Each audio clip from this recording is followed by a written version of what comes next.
Hello, good morning, good afternoon, and good evening, ABM 005 students. Matibay students kasi. Ulit. Ikat natin. Hello, good morning, good afternoon, and good evening, Matibay students. Welcome to ABM 005 class Business Mathematics. Kala ko nagkamali ka. Ayan, welcome mga anak. At bago tayo mag-proceed, syempre meron munang pa-simple message si Sir Jason about sa inyong nakaraang performance. Yes, I am so proud and happy Ako mga din. anak Very sa inyong mga proud. performance. Ang gagaling, nakita ko yung efforts, nakita ko talaga yung pag-prepare ninyo. Naramdaman namin lahat yun. At Naramdaman namin lahat yung kaba ninyo sa stage. Oo, maraming salamat and job well done. At syempre Yes. magtitin, congratulations dahil na-survive nila ang first quarter examination. Yes. And I believe with flying colors.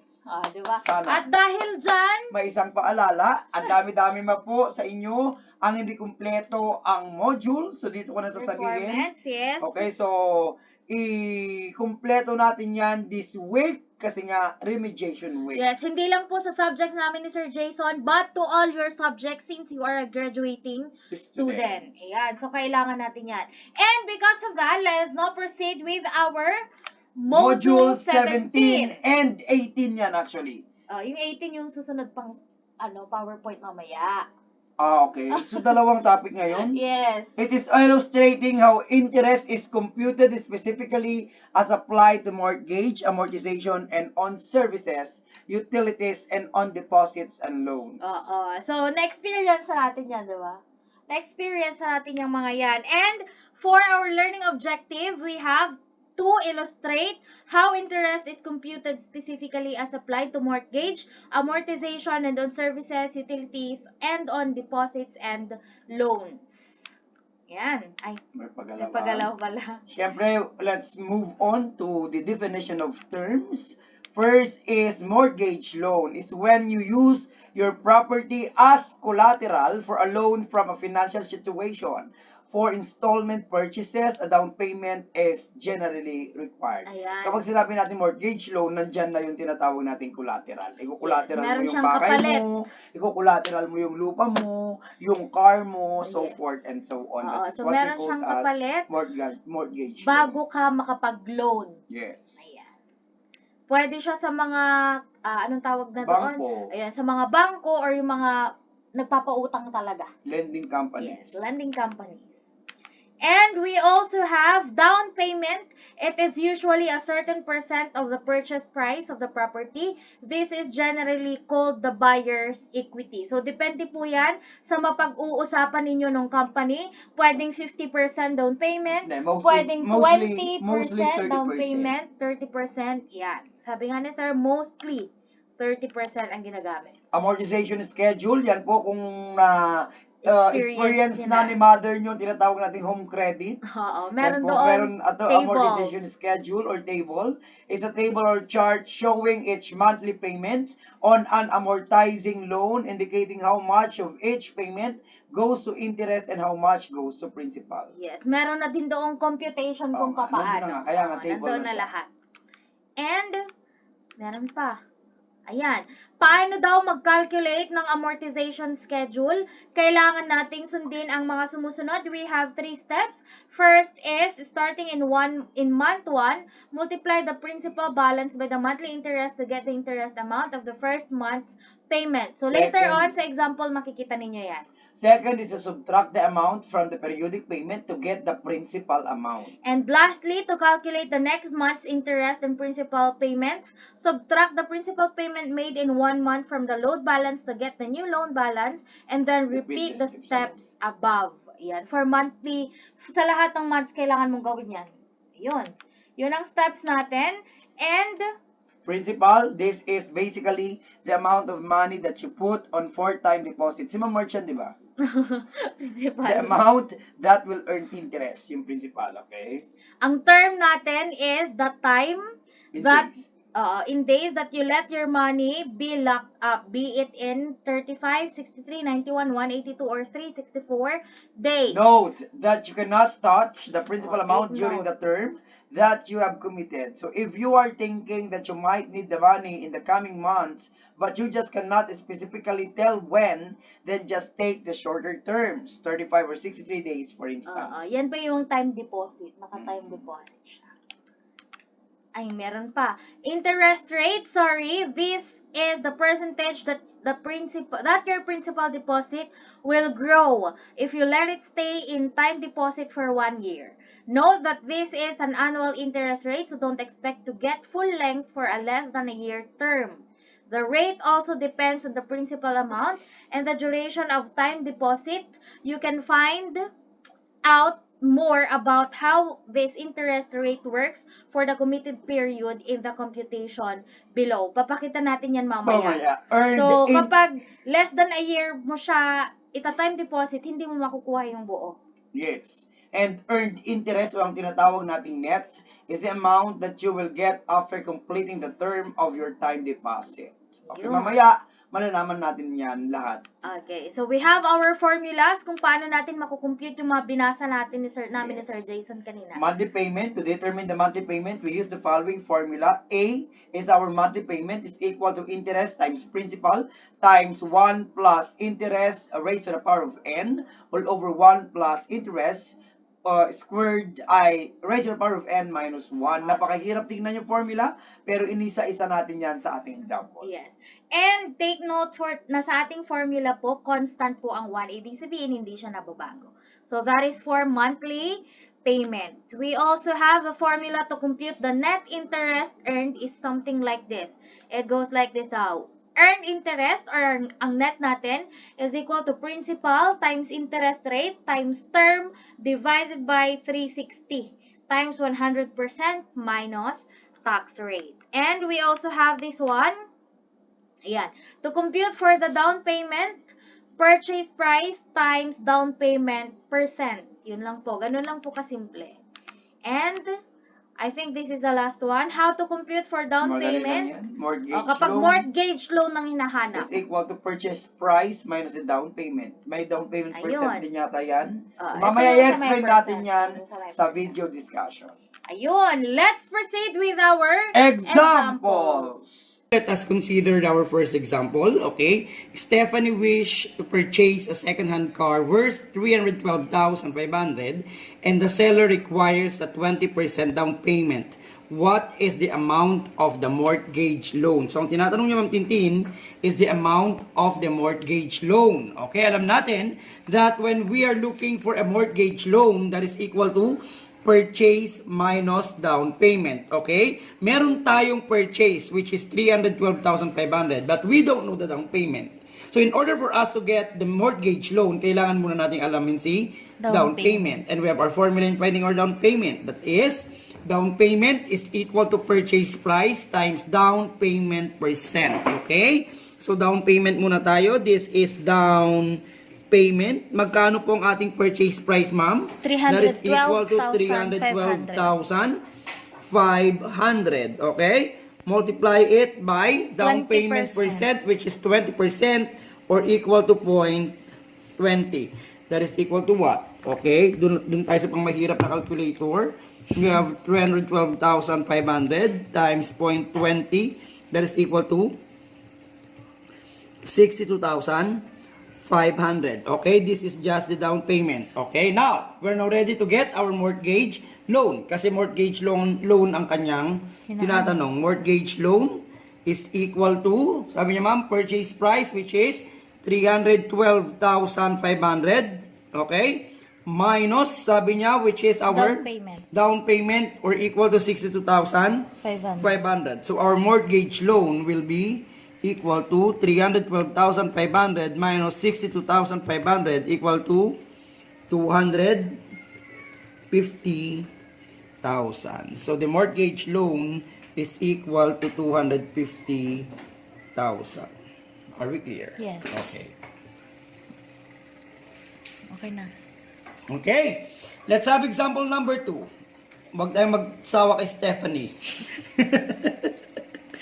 Stephanie wished to purchase a second-hand car worth 312,500. Actually, ma'am, this problem is a continuation of our first problem. Okay, 500 with a 20% down payment. Your bank agreed to provide you a 250,000 mortgage at a fixed interest rate of 5% for 3 years. Assume that Stephanie have to make one payment per month. Okay, so per month ang kanyang pagbabayad, isang beses sa isang buwan for 3 years. Compute for monthly payment. So, let's have our formula in finding our monthly payment. Sabi natin kanina, Ma'am Tintin, in finding monthly payment, that is equal to loans initial amount, okay, times interest rate, okay, divided by 1 minus 1 plus interest rate, okay, raised to the power of negative n. Okay? Kasi pupunta ko muna dito yan. Okay. Let's compute. Okay? Kailangan nating extract the important values from the problem. What are those? Kailangan po natin si P. Kailangan natin si I. Kailangan natin si N. N. So, tatlo labang mong ating kailangan.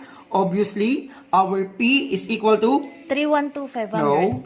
Kailangan po natin ng P. Ang P Ay, po principal. natin is the loan's initial amount. Okay? Which is equal to 250,000. Okay? Yes. Hindi na natin kailangan to kasi nga yung nag-decrease siya ng 20%. So, which is, our P is 250,000. 50,000. Nakakasunod po? Okay. Next is our interest rate or our I. Ano ba yung I natin, ma'am? Monthly interest rate. Okay? I is equal to what? 5%. 5%. But take note, sabi niya doon, ma'am, magbabayad siya ng isang beses per month. Start. Again, I is our monthly interest rate. Okay? So, since per month, ang sinabi niya, take note, ma'am, that monthly is equal to 12. 12. So, our interest is equal to what? 5 divided. Okay, 5%. 5% or 0.05. 0.05. Okay? Let's divide it by 12. 12 divided by 12. Kasi nga po, again, ang sabi niya, per Monthly. month or Or per monthly. month. Okay? Mamaya po natin i-compute. Then, N, how many years, ma'am, Tintin? 3. 3 years. Kung ano po ang i-divide doon, Yun ang ita-times po natin kay N. N, which is 12. Again, dahil ba 12? Kasi nga po, per month. The payment is per month. Okay? Or monthly payment. Okay? So, computein muna natin. 0.05 divided by 12 equal to, so sa calculator, naging 4.16666 raised to the power of x 10 raised to the power of 10 negative 3. So, maging ganito yan, oh. 4.16. Ipapakita ko lang, Ma'am Tintin, ha? Yes. Times 10 raised to the power of Negative 3. negative 3. Okay? So, since nandito ang decimal point, negative 3, mag-move tayo. 1, 2, 3. Nandito na yung decimal point. Ang natira is 0.004166. Actually, 66 yan. Pero gagawin na lang natin 7. So, this is equal to 0.004167. Para mas ma-close sa katotohanan, ma'am, okay, kukunin natin ang 4, anong tawag dito, ma'am? Significant figures right after the decimal point. Again, 4 significant figures. Okay? Huwag natin sasama yung 0 kasi hindi naman siya significant figures. Okay? So, 1, 2, 3, 4 after the decimal point is okay. Then, 3 times 12 is obviously 36. Nakakasunod, Ma'am Tintin? Yes. And we are now ready to have this one. Okay? A now is equal to P. Anong P natin, ma'am? 250,000. Okay? Times our interest, which is equal to 0.004167. Kunin muna natin lahat all over. Okay? 1 minus 1 plus interest 0.004167. Okay? Raised to the power negative 36. Isa-isahin natin, Ma'am Tintin. Sa taas tayo. We have 250,000. Okay? Hindi po kasi lahat ng estudyante magandang calculator. So, Yes. kailangan natin isa-isahin. 250,000 times 0.004167. Ang nasa taas natin is 1,000 41.75. Nakakasunod po. Kagaya ng ginagawa natin kanina, ang unahin muna natin nasa loob. 1 minus, okay, 1 plus, close natin. Sa loob mo naman, no? Opo. 1 plus 0.004167, okay, is equal to 1.004167 raised to the power of negative 36. Nakakasunod pa po. Equal to, okay, yun naman po ang aalisin natin, 1.041.75 all over. Mas magandang step by step. 1 minus, okay, let's have 1.004167 raised to the power of negative 36. That is equal to syntax error. Ulitin natin. 1.004167. Tama po? Raised to the power of negative 36 equal to, Ayan. okay, kunin ba natin lahat yan? Yes, kunin muna natin lahat, ma'am, no? I think, yes. 0.860965955. Okay, kasi nga, nagmamano-mano tayo. Nag-get mo po yung point, ma'am? Let's have now this one. Pwede na nating i-ano yun, ma'am, no? Tuloy-tuloy. Yes. Let's try. 1,041, sorry. 1,041.75 divided by, tama po ako? Yes. 1 minus. 1 minus, close, maski wala na. Okay lang kahit wala. Okay lang din kahit meron. Dapat doon ang meron.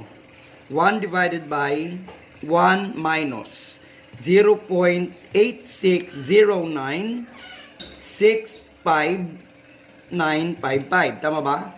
Close. Equal to 7,492.77. 7,492.77. This is our A. Tingnan nyo mga anak, kung titingnan nyo, magkapareho po kami ng sagot, pero magkahiba kami ng solution. Again, guys, kailangan nyo pong isulat lahat yan para maging tama ang inyong sagot. Are we clear, Ma'am Tintin? Yes. Okay. Okay. Question, Sir Jason. Paano naman po gumawa ng table? Okay, how to make the table of amortization? Okay, yun ang tanong eh. Tama? Wherein sa ating table, kailangan natin ng period o kung ilang years babayaran or kung ilang months babayaran, something like that. Periodic payment, interest payment, principal repayment, and outstanding principal. Okay? So, tingnan natin to. Let's consider this problem. How is the yearly payment of a 660,000 loan which is to be repaid annually for 10 years with an interest of 4.8% compounded annually? Show an amortization table. I-emphasize po natin yung annually dito kasi nga po ang annually is equal to 1. Yung kaninang example natin, ma'am, it is monthly kaya po siya 12. Naget mo, ma'am? Yes. Our first step is to get our periodic payment. Okay? Periodic payment is equal to what? Kailangan po natin ng P. Ano pa po kailangan natin? I. At kailangan din natin ng N. P, obviously, it is equal to 660,000. Okay? Interest is equal to how many percent? 4.8. Okay, percent. Ilalagay po natin sa decimal divided by 100. That is equal to 0.048. Divided by, since annually, divided by 1. Okay? N is years. Okay, 10. Kung anong dinivide, Yun din ang i-multiply. Since 1 yan, this is again 0.048. And since 1 yan, this is again 10. We are now ready to get our A or monthly payment equal to 660,000 times our I is equal to what? 0.048 all over 1 minus 1 plus 0.048. Okay, raised to the power of negative 10. Am I right, Ma'am Tintin? Yes. Okay, sa taas muna po tayo. This is 660,000. 1, 2, 3, times 0.048 equal to 31,680 all over 1 minus, okay, 1 plus 0.048, pero maski alam ko naman yung sagot dyan, ipapakita ko lang po 0.048 is equal to 1.048. Again, bakit iniisa-isa ni Sir Jason? Kasi nga po, hindi po lahat ng calculator ay maganda or high-end. So this is now again 31,680. Okay? This is 1 minus, dito po na tayo, 1.048. Tama ba kung Tintin? Yes. Raised to the power of Negative negative 10 equals to, sulat natin, 0.625730282. Nakakasunod, ma'am?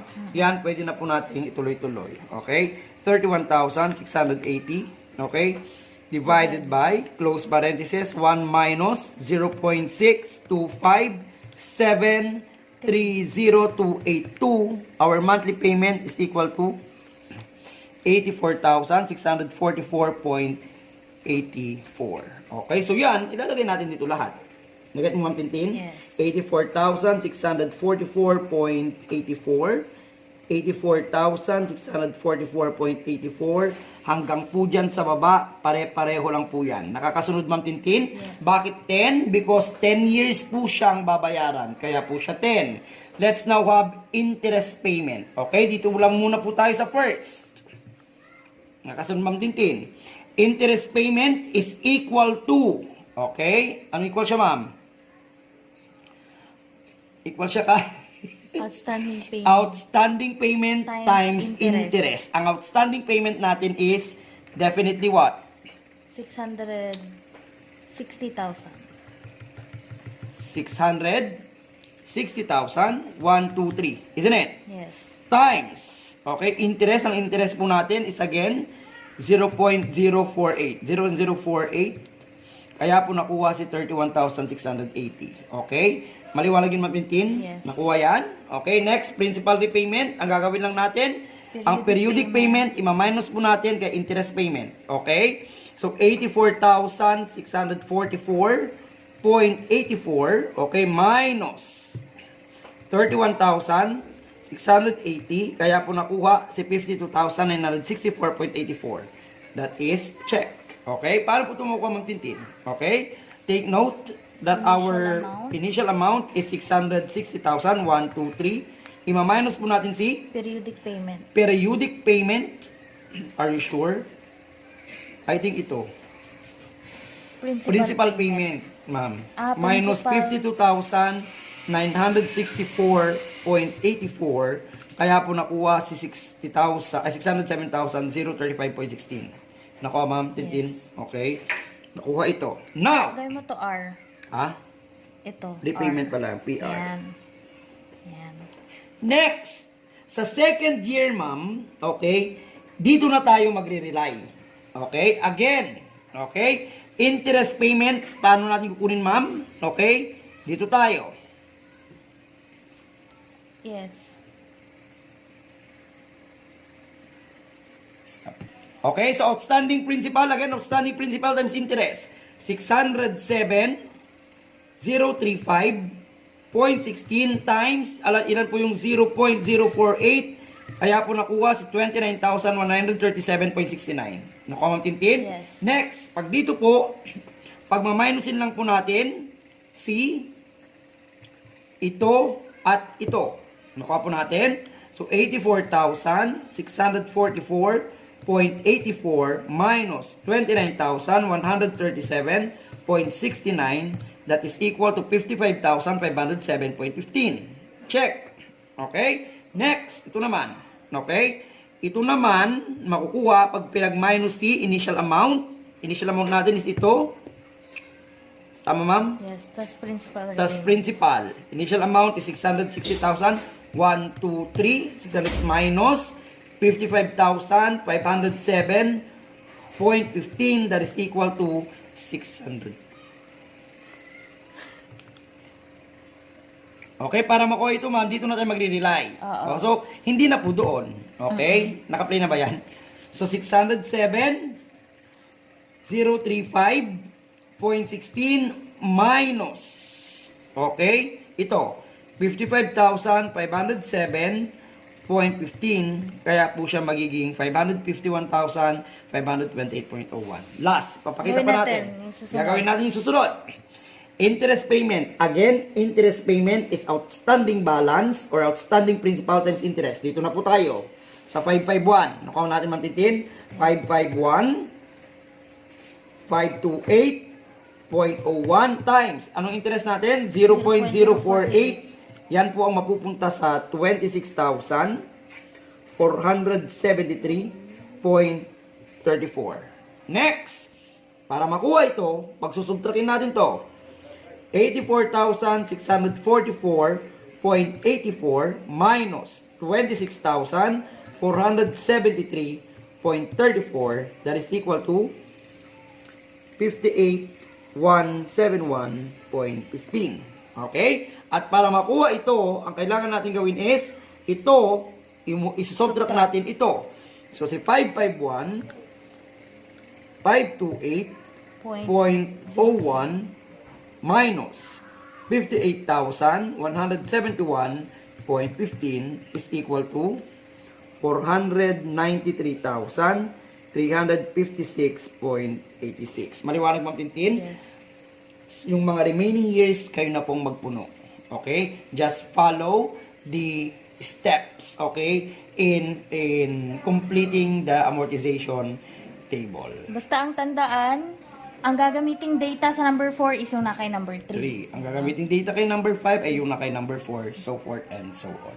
So, kayo na magtutuloy mga anak ko. Okay? So, I hope naintindihan natin on how to make amortization table or amortization schedule. Okay, let's now have our last and final example for lesson number 7. Okay, let's have this final problem or last problem for lesson 17. A bakery took out a bank loan and plans to repay it through 5 years annual amortization amounting to 97,278.45 each. If the bank charged an interest of 9% compounded annually, find the outstanding balance after the 3rd year. Okay? Okay, in finding our outstanding balance, take note of this formula. Okay? So, A is equal to 1 minus 1 plus 1 raised to the power of negative n minus k all over interest. Okay, so ang kailangan natin, ma'am, is? I, N, interest. Okay, N, and K. and K. Okay? Our interest is equal to what? 9%. 9%, 0.09. Okay, since annually, ma'am, Times 1. times 1. Okay, annually kasi. Yes. Okay, next, N is equal to what? 3. Dahil 3 years. 3rd Hindi, year. no. 5 years. K po yung 3rd year at the end. Okay. Okay, so ang ating N is 5 years. So, 5 times Times 1. Okay, ang ating K, ang K po kasi should always kung kailan po matatapos. At the end of what? Okay, so this is 3. A is equal to, it's obviously 97,278.45. Okay, and let's solve. Okay, outstanding balance is equal to, what is our formula, Ma'am Tintin? A. We have, wala nang A, Ma'am, we have A. A times, kasi mali naman yung formula mo doon. Mali yung formula mo dyan. So, kasama siya sa formula yung A. So, this is outstanding balance. Okay? Outstanding balance is equal to A times 1 muna isulat natin. Minus 1 plus interest raised to the power of negative n minus k. Actually, pang 5 retake na namin ito. Nasa formula naman pala yung mali. I. Okay, so isasama natin si A. A is equal to 97,278.45. Okay, so this is times 1 minus, okay, 1 plus interest. Our interest is 0.09 raised to the power of negative n is 5 minus 3 all over 0.09. Yun. Okay, isa-isahin natin. This is 97,278.45. Okay, multiply it by 1 minus, okay, obviously this is 1.09. Tama, Ma'am Tintin? Yes. This is negative 2 because 5 minus 3 is negative 2. Okay? All over 0.09. Sa magandang calculator, actually, pwede mo na itong idiretso. Pero kung hindi maganda yung calculator mo, kailangan nating isa-isahin. So, para sa benefit, for the benefit of others, isa-isahin po natin. 0.45 times, okay? This is 1 minus, okay? 1.09 raised to the power of negative 2. That is equal to 0.841679993, okay, all over 0.09. Okay, so this is 97,278.45. Pakialaman na natin nasa loob. So this is 1 minus 0. This is point. Okay, 0.841679993 equals divided by 0.09. Okay, nakakasunod po, is equal to 1.75911189. I-multiply na po natin yun times 97,278.45 at natapos din tayo. This is equal to 171,123.61. So this is your outstanding balance. For your information, nakalimang take po kami dito. Okay, thank you so much.